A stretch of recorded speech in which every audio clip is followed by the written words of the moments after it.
비가 와서 기분 좋은 네. 우리 은주 동생. 네네. 우리 코인 시장도 기분이 좋았나요? 코인 뭐 나쁘진 않았는데 일단 이 국제 수익률이 급등을 했잖아요. 맞아요. 간밤에. 4.9% 돌파. 돌파했어요. 10년물. 미증시 다 하락 마감이었죠. 1% 정도씩. 1%. 그래도 그 정도면 많이 떨어진 거죠. 떨어졌지. 네, 3대 지수 다 하락 마감했는데 그나마 우리는 가격 지지를 해줬다. 좋네요. 네, 왜냐하면 최근에 이제 기관 활동들이 좀 많이 늘어나고 계속해서 디지털 자산 펀드도 순유입이 된 지 3주가 이어지고 있잖아요. 어쨌든 기관들의 활동이나 관심이 많아지면서 우리 시장은 나름 모든 증시가 하락할 때 조금 가격 지지를 해주는 모습이 나왔고요. 또 어제 미국 의회에서 우리 암호화폐가 또 거론이 됐습니다. 내용은 이러한데요. 이 정부의 암호화폐 테러 위험 주장 서한을 현재 보낸 것으로 확인이 됩니다. 그러니까 미국 국회에 포함되어 있는 100명 이상의 의원들이 백악관과 재무부에게 이 테러 자금 조달과 관련해서 암호화폐의 역할이 뭐냐라고 물어보는 레터를 보냈대요. 그러니까 이번에 일어나고 있는 이 하마스 그리고 이슬람의 전쟁을 이야기를 하면서 만약에 하마스가 이 금융 영역에서 암호화폐 사용을 하지 않았으면 이 정도까지 준비할 수 있었을 거라 생각을 하냐라고 이야기를 하면서 암호화폐가 미국이나 동맹국이나 어쨌든 국가 안보상 이 상당한 위협을 가할 수 있는 아주 중요한 금융 통화다라고 이제 주장을 하는 거죠. 그러면서 이 미국의 재무부와 백악관의 공식적인 입장을 요구하는 레터를 보냈습니다. 야, 저게 그러면 결국 더 규제를 강화해야 된다라는 맥락이 될지 아니면 빨리 제도권으로 갖고 와서 저런 데 못 쓰게. 근데 어차피 그쵸.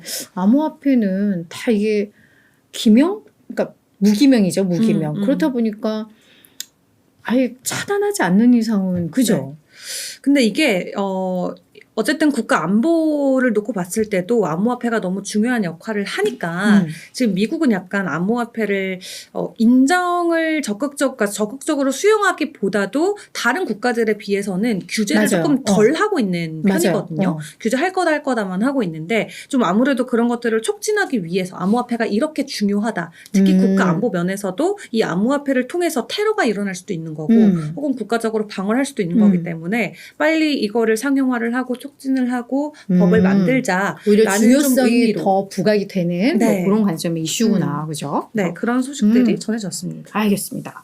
우리 최영희님. 네, 어서 안녕하세요. 오세요. 반갑습니다. 오늘 1등이세요. 네. 계속 우리 PD와 대화도 많이 나눠주시기를 부탁을 회원님은 드릴게요. 인사만 보통 하시고 없어지시더라고요. 그러니까 수줍은 분들. 수줍은 분들 없어지시는 거 어디로 없어져? 몰라. 늘 사라져. 네, 아마 수줍으신 것 같은데요. 네. 우리가 계속 이렇게 거론하면은 수줍음에서 탈피된다. 우리가 계속 우리 형이님 계속 놀아요. 네, 자 우리 이제 비트코인 쪽 봐야 될 텐데. 우리 이제 현물 ETF 관련해서 또 뭐가 많이 나오고 있죠. 맞아요. 현물 ETF 관련해서 계속 소식이 나오고 있습니다. 일단 이 게리 갠슬러가 직접 이야기를 했습니다. 직원들이 직접 ETF 신청을 검토하고 있다라고 이야기를 한 건데요. 일단 게리 갠슬러 위원장 같은 경우는 현재 진행하고 있는 검토 절차에 대해서 구체적인 세부사항을 아직도 밝히지 않았고 그냥 직원들이 면밀히 검토하고 있다라고만 현재 대답을 하고 있습니다. 그리고 관련해서 조사 결과를 예단하지 않겠다라고 강조를 했는데 일단 지난 주말 사이에 ETF 승인과 관련해서 한 차례 이슈가 있었기 때문에 사람들이 더 SEC 입장에 관심을 가질 수밖에 없는 상황이고요. 노보그라츠는 다시 한번 비트코인 현물 ETF가 올해 안으로 승인될 것이다 라는 입장을 CNBC와의 인터뷰에서 다시 한번 밝혔습니다.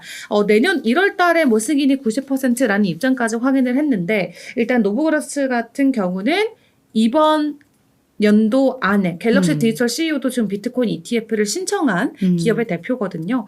그래서 올해 안으로 ETF 승인이 가능할 것이다 라고 점치고 있고 또 우리 업계 대표 이 데이터 애널리스트 회사인 크립토컨트 같은 경우도 비트코인 현물 ETF가 승인이 되면 일단 비트코인의 가격이 73,000달러까지 상승할 것이다. 그리고 암호화폐 시장 가치는 1조 달러 증가할 것이다 라고 이야기를 하고 있습니다. 네. 어쨌든 올해 안으로도 승인이 될 수 있다라는 긍정적인 전망과 함께 올 안에 승인된다면 현재 3만 달러 아래에서 계속 강력하게 저항을 받고 있는 비트코인의 가격이 이 차트적으로 분석을 해봤을 때 7만 3천 달러까지도 올라갈 수 있는 가능성 현재 제시가 되고 있고요. 그리고 지금 가격 함께 확인을 해보자면 이 암호화폐 중에서도 비트코인 같은 경우는 여전히 일주일 전 대비는 가격 상승을 유지를 해주고 있습니다. 그러니까 가격 방어가 계속 나오고 있어요. 5.7% 오르면서 28,300달러 선을 현재 지나가고 있고 비트코인의 도미넌스는 내려갈 줄을 모릅니다. 계속해서 올라가고 있는데 51.1%까지 올라서면서 지속적으로 역대 최고치를 경신해 나가는 상황이고요. 전반적인 시가총액이나 거래량 같은 경우는 조금 규모 자체는 조금 하락하는 모습인데 크게 우리가 뭐 의미를 부여할 만한 수준은 아닌 것 같습니다. 그리고 이 데이터적으로 또 비트코인의 최근 동향을 확인을 해보도록 할 텐데요. 일단 거래소 안에서 비트코인의 보유량이 지난 지난 몇 년 동안 최저 수준을 기록을 하고 있다고 합니다. 그러니까 무슨 보유량?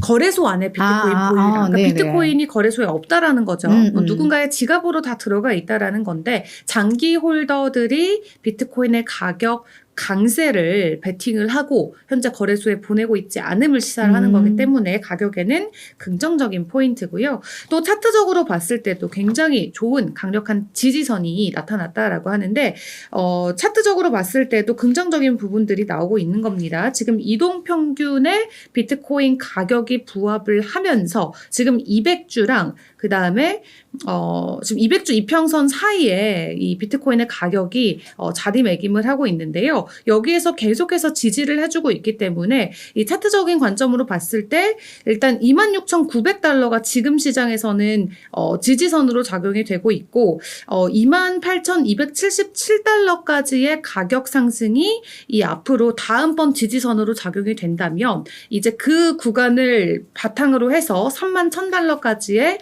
가격 상승도 충분히 가능한 구간이다라고 단기적으로 봤을 때도 가격 상승과 관련된 전망치는 나오고 있습니다. 그리고 비트코인의 반감기 이후에 비트코인 가격이 10만 달러까지 올라갈 거다라는 전망치를 이 스카이브리지 캐피털의 설립자인 앤서니 스카라무치가 다시 한번 가격 목표치를 공개를 했고요. 앞으로 6개월에서 12개월 사이에 비트코인이 10만 달러에 도달하지 못할 이유가 없다라고 이야기를 하면서 현재 가격에서 3배 이상은 간다라고 이야기를 하고 있습니다. 그리고 기술적인 이야기도 하나 가지고 왔는데요. 비트코인이 이제 비트코인 라이트닝 네트워크를 운영하는 라이트닝 랩스가 있죠. 이제 지금까지는 비트코인이 소액 결제를 할 수 있게끔 지원을 해주는 기술이었는데 스테이블 코인이나 달러 그리고 금 같은 거를 비트코인 네트워크에서도 토큰화할 수 있는 메인넷이 런칭이 된다라고 합니다. 그래서 비트코인이 지금까지는 가만히 그냥 애물단지처럼 모셔만 놓는 역할을 했다면 이제 비트코인도 다른 알트코인들과 비슷하게 어떤 스테이블 코인이나 달러나 금과 연동해서도 사용할 수 있는 기술적인 개발이 일어나고 있다는 것도 기술적인 펀더멘털 면에서는 긍정적인 부분이 될 수 있겠고요. 그리고 테슬라가 어제 실적 발표를 했죠. 3분기 영업이익이 어쨌든 시장의 기대치보다는 조금 낮게 나오면서 쇼크였어요. 쇼크. 네, 시간 외에서도 또 가격 하락하는 모습이 나왔는데 그런 와중에도 테슬라는 비트코인을 팔지 않았습니다.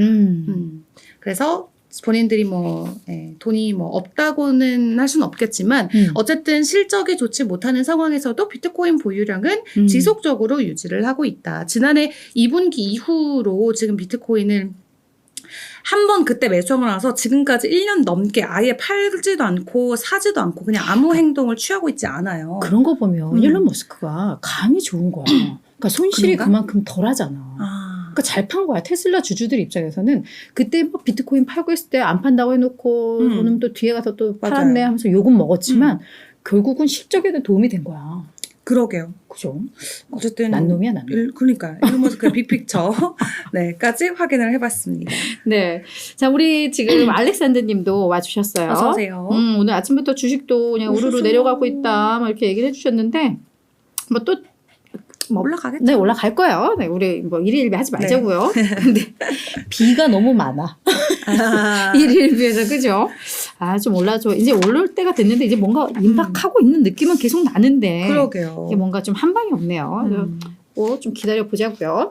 자, 이제 우리 알트코인 쪽도 좀 봤으면 좋겠는데 뭐 재밌는 이슈 있어요? 네, 알트코인들도 오늘 조금 확인을 해보도록 할 텐데요.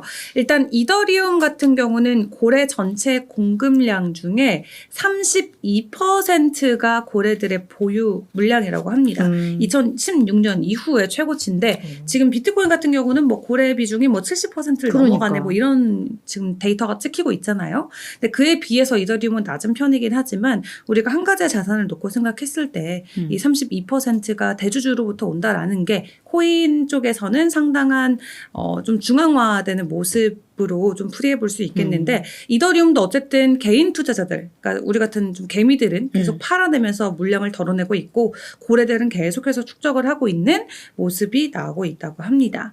그리고 어제 이유 누나 안 계셨을 때 저희가 로블록스 이야기하면서 리플이랑 로블록스랑 파트너십 맺고 이제 로블록스 안에서 리플 결제된다라고 소식을 전해드렸는데 로블록스가 하루 만에 보도를 부인했습니다. 뭐야? 리플이랑 결제 수단 채택 안 한다.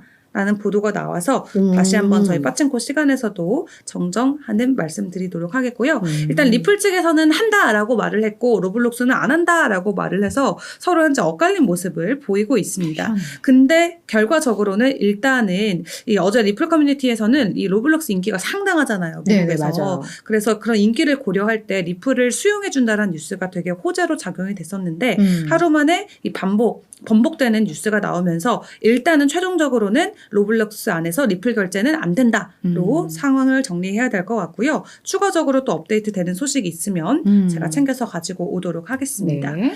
자, 그리고 이 리플, 아마존과 같은 비전을 가지고 있다라고 이 현재 리플과 아마존의 유사한 구조를 가지고 있다라는 분석이 나왔습니다.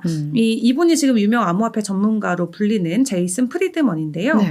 지금 리플사가 아마존의 전철을 밟고 있다라는 설명을 하면서 리플이 개발 과정에서 아마존을 글로벌 기술 기업으로 성장시킨 비즈니스 모델을 채택을 하고 있다라고 주장을 합니다.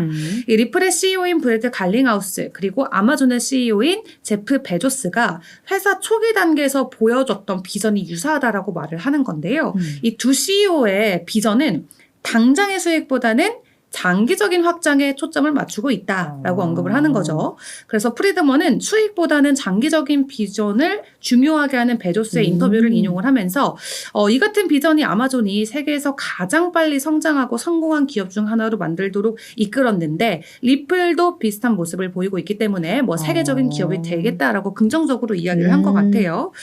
근데 뭐 중장기적으로 보는 CEO가 뭐 없을까요? 아니 국내 우리 카카오도 그렇잖아. 처음에 카카오톡 나왔을 때 세상에 공짜로 이런 걸 해주네. 우리 문자 그때 돈 낼 때니까. 했는데 그러면서 가입자 막 늘고 이러니까 거기에서 뭐 택시 나오고 뭐 나오고 뭐 이러면서 자기 세상을 왕국을 만드는 것처럼 그런 모델들이 먹히죠. 특히 온라인 시장에서는. 그래서 아마존도 그랬고 근데 리플도 그만큼 계속 자기 세상으로 끌어들이고 있다라는 뭐 그런 것 같아요. 그죠? 그만큼 뭐 회사 기업 가치 자체가 긍정적이다라는 평가니까 그런 의미겠죠. 리플 측에는 뭐 좋은 소식으로 작용이 될 수 아마존을 갖다 붙이니까 뭘까 했는데 이해가 되네요. 그리고 우리 주식에서도 이 전쟁 발발로 인해서 이스라엘 기업들이 다 가격 하락이 나왔었잖아요.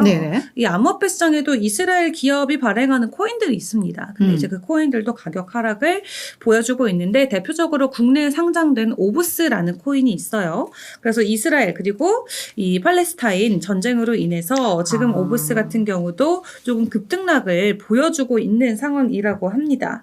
그래서 이 오브스라는 코인이 사실 상장된 지는 조금 됐는데 최근에 좀 이런 변동성을 보여준 게 아무래도 이스라엘 기업이 발행했다라는 게 이 가격 변동의 배경이 되지 않을까라고 투자자들은 추측을 하고 있는 상황이고요.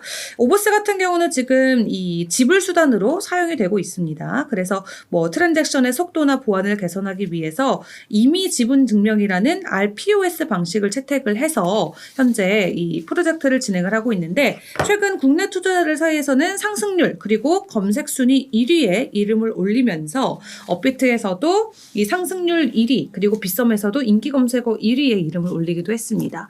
업비트 차트를 통해서 지금 확인을 해보면은 거래 대금 순으로 놓고 봤을 때도 국내에서는 오브스가 1등이거든요. 국내에서 지금 많은 분들께서 오브스를 사고 팔고 왜냐하면 다른 코인들은 변동성이 없는데 이렇게 변동성이 나와주면 어쨌든 저점에 사서 고점에 팔고 하면서 중간 시세 차익이라도 보려고 하는 움직임들이 좀 나오는 것 같아요. 그래서 이번 일주일 동안의 차트를 놓고 봤을 때 어쨌든 저점을 기준으로 해서는 올랐다가 내렸다가 또 올랐다가 좀 다시 또 크게 내리는 등 지금 가격이 거의 2배 가까이 차이가 나요. 네네. 어제 오늘 이틀 사이에 가격이. 그렇기 때문에 사실 이렇게 변동성이 클 땐 조심하자라는 게 좋죠. 당연한 맞아요. 거긴 한데 또 뭐 투자자들께서 그렇게 하시지 않죠. 늘 반대로 우리는 가기 그러니까 이 때문에. 단타에 강하신 분들이 있어요. 그쵸. 또 네. 기술적 분석하면서 그러니까 그런 분들의 지금은 그런 분들이 할 장이지 네. 우리처럼 사서 오래 보고 막 이런 분들은 그쵸. 지금 매매할 아니죠, 때가 아니죠. 아니죠. 네. 그래서 어쨌든 오브스도 최근에 아주 급격한 가격 변동성을 보여주면서 국내 투자자들에게는 아주 1등 코인으로 지금은 자리매김을 하고 있다까지 전해드리겠습니다. 이렇게 시세 보면서 막 급등나하면 얘 뭐 하는 애일까 궁금했을 그쵸. 텐데 이렇게 딱 네. 알려주니까 이제 이해가.